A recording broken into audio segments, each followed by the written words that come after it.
Pompele de căldură nu sunt o soluție sau o metodă bună pentru încălzire și nu reprezintă viitorul încălzirii imobilelor. Principala cauză este chiar modul de funcționare, felul prin care acestea încearcă să producă energie termică.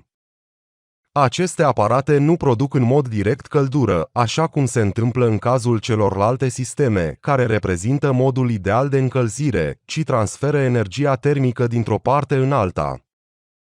Deci, în sezonul rece aceste echipamente încearcă să ia căldura dintr-un loc unde nu prea mai este căldură, răcind și mai mult zona respectivă care avea deja o temperatură destul de scăzută, lucrând exact invers față de cum ar trebui. Un alt aspect nefavorabil și foarte important îl reprezintă eficiența dependentă de condițiile climatice. Cu cât temperatura exterioară este mai scăzută, randamentul pompei de căldură va fi mai mic, însă necesarul de căldură al locuinței va fi mai mare.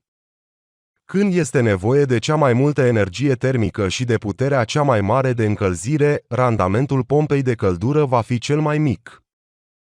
Nici nu ar fi posibil ca toate imobilele să fie încălzite cu pompe de căldură, nici economic și nici funcțional, mai ales în zonele aglomerate. Nimeni nu și-ar dori să aibă niște vecini cu pompe de căldură care să îi sufle un aer și mai rece în pereții casei și în curte decât aerul care are deja o temperatură foarte mică în sezonul rece și să mai suporte și zgomotul, care poate fi foarte deranjant. Având în vedere funcționarea deficitară a acestor aparate, nu vor putea înlocui celelalte tipuri de încălzire, cu gaz, lemne, peleți sau alt combustibil, cât și energie electrică, dar în mod direct, producând astfel doar căldură. Exact ceea ce este de dorit, nu și frig suplimentar, mai ales în perioada de iarnă. Deci, ca principiu de funcționare, celelalte metode de încălzire sunt incomparabil mai bune, mai favorabile, ideale.